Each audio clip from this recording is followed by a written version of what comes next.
Ini kita naik lagi. Kita Bukit Heaven. Setelah tahun trek itu buka trek. Ini selalu je. Ini lalu sungai Timah. Banyak ah. Setihan Timah dalam. Betul dah hulu ni.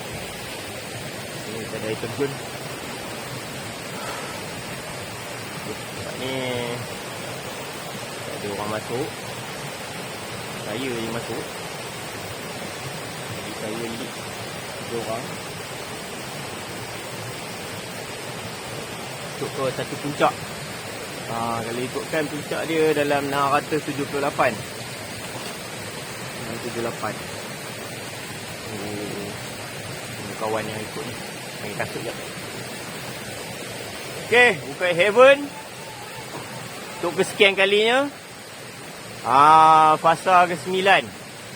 Sebab fasa yang sebelum ni saya simpan trek tu. Tak Ricky bagi habis.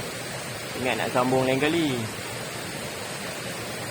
Jadi korang jauh dalam 11 km jugalah. Sahala. Pergi balik tu dalam 22 km juga.